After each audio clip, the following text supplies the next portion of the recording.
Isang babaeng suspek ang naaresto sa ikinasang bypass operation ng mga tauhan ng Station Drug Enforcement Unit sa pangunahan ni Police Captain Kenny Cayad nitong Martes ng madaling araw.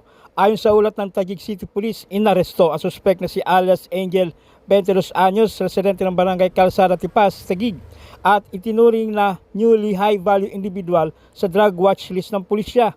Naging matagumpay ang isinagawang operasyon matapos magbenta ng isang plastic sachet na naglalaman ng hinihinalang shabu sa isang police operative, si Angel, na nagresulta sa kanyang pagkakadakip. Samantala, na-recover naman mula sa pag-iingat ng suspek ang 6 na pakete ng hinihinalang shabu na may timbang na humigit kumulang 147.8 grams at may tinatayang standard drug price na 1,005,040 pesos. Maharap sa reklamong paglabag sa RA 9165 o Comprehensive Dangerous Drugs Act of 2002 ang suspek na kasalukuyang nakapiit sa Taguig City Police Station. Ay aming inaaresto sa pag-iingat at pagbebenta ng illegal na droga. Ikaw ay may karapatang manahimik at magsawalang kibo. Lahat ng iyong sasabihin ay maaaring gamitin sa iyo sa saan mang korte. Ikaw ay may karapatang kumuha ng sarili mong abogado. Lahat ng pag hindi mo kayang kumuha, ibibigyan ka ng ating gobyerno. May karapatan ka rin kumuha ng sarili mong taga-suri. Kung hindi mo kaya, bibigyan ka rin ng ating gobyerno ng isa. Naintindihan mo yung karapatan. Nadakip sa ikinasang bypass operation ng mga operatiba ng Station Drug Enforcement Unit ang drug suspect na tinaguriang street level individual. Kinilala ni Police Captain Cayad, hepe ng SDU, ang inarestong SLI na suspect na si alias Danny at residente ng Barangay New Lower Bicutan, Taguig. Base sa report na natanggap ng Taguig Police, naganap ang pag-aresto sa suspect bandang alas 8 ng umaga sa kahabaan ng San Diego Street, Barangay New Lower Bicutan.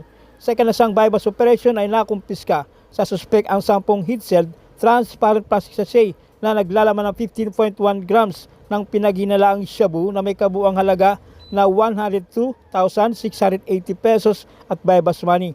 Kinasuhan ng paglabag sa Republic Act 9165 o Comprehensive Dangerous Drugs ang suspect. So, inaaresto sa paglabag ng RA 9165, Section 77. Ikaw ay may karapatang manahimik, magsawa ng libo. Ano man yung sabihin na gamitin pabor o laban sa iyong saan mong hukumang dito sa Pilipinas. Ikaw ay may karapatang kumuha ng sarili mong tagapagtanggol na yung sariling pili. Kung wala kang kakayahan, ang gobyerno ay bibigyan ka ng isa. Ikaw ay may karapatan din kumuha ng sariling doktor o pangginagpasuri. Kung wala ka rin kakayahan, ang gobyerno ay bibigyan ka. Naiintindihan mo ba yung karapatan? Ikaw po ay na-aresto ng Station Drug Enforcement Unit, no? Ng City of Taguig. So, witnessan kayong huli sa'yo ng kapulisan, ha? Karapatan ka na ba ng karapatan mo? Alam mo na yung karapatan mo? Okay. So, nandito po yung media natin, ha? Si Nolan Ariola.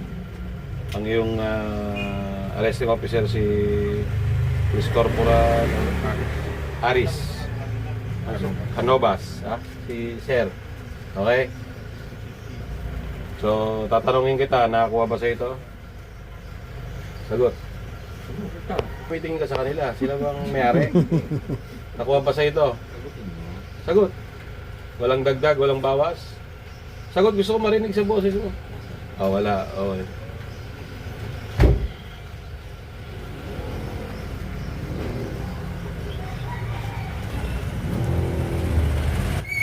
Nasamsam ang tinatayang 112,200 pesos na halaga ng hinihinalang shabu mula sa isang security guard sa ikinasang drug bypass operation ng Station Drug Enforcement Unit sa SS Brigade, Barangay Western Bicutan, Taguig City, pasado alas 8 ng gabi. Kinilala ang suspect sa alias na Glenn, 34 anyos, residente ng nasabing barangay, na isang newly street level individual ng pulisya na isa katuparan ang operasyon ng positibong mabili sa suspect ng police exposure buyer ang isang sachet ng hinihinalang shabu na halagang 500 pesos bilang bypass money. Ayon sa SDU, sa pamumuno ni Police Captain Cayad, matapos ang transaksyon, na-recover mula sa kanyang 4 na transparent plastic sachet ng hinihinalang shabu at bypass money. Kinasuhan ng paglabag sa Republic Act 9165 o Comprehensive Dangerous Drugs ang suspect. Ikaw ay aming inaaresto sa salang paglabag sa Republic Act 9165. Ikaw ay may karapatang manahimik o magsawalang kibo. Ano man ang iyong sasabihin ay maaaring gamitin laban o pabor sa iyo sa hukuman dito sa Pilipinas. Ikaw din ay may karapatang kumuha ng iyong sariling abogado upang ipagtanggol ka. At kung ikaw ay walang kakayahan, ikaw ay pagkakalooban ng ating gobyerno ng isa, ng libre. Ikaw din ay may karapatang kumuha ng iyong sariling doktor upang magpasuri. Kung ikaw ay walang kakayahan, ikaw din ay pagbibigyan ng ating gobyerno ng libre para magpasuri ka. Naiintindihan mo bang yung mga karapatan? Yes, sir. Isang street level individual ang naaresto ng mga operatiba ng Station Drug Enforcement Unit sa panguna ni Police Captain Kayad sa sinagawang bypass operation sa Mayor Tanyag Avenue, Barangay South Signal, Taguig. Ayon sa report ng pulisya, bandang alas 10 ng gabi nang ikinasa ang drug bust operation laban sa suspect na samsam mula sa 42 anyos na suspect na si alias Fullhair, residente ng nasabing barangay, ang 6 na heat cell transparent plastic sachet ng hininalang shabu na tumitimbang ng 9.9 grams na tinatayang nagkakalaga ng 67,320 pesos at bypass money. Sinampa na ng kasong paglabag sa RA 9165 o Comprehensive Dangerous Drugs ang suspect. Ay aming inaaresto sa salang paglabag sa Section 5 and 11, Article 2 ng RA 9165 o ang pagbebenta at pag-iingat ng illegal na droga. Ikaw ay may karapatang manahimik o magsawalang kibo. Ano man ang iyong sasabihin ay maaaring gamitin laban o pabor sa iyo sa anumang hukuman dito sa Pilipinas. Ikaw din ay may karapatang kumuha ng isang sariling abogado na iyong tagapagtanggol.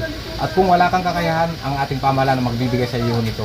Ikaw din ay may karapatang kumuha ng iyong sariling piling doktor na iyong nais para sa iyong physical examination. At kung wala ka din kakayahan, ang ating pamahalaan ang magbibigay sa iyo nito. Naunawaan mo ba lahat ng iyong mga karapatan? Sagot.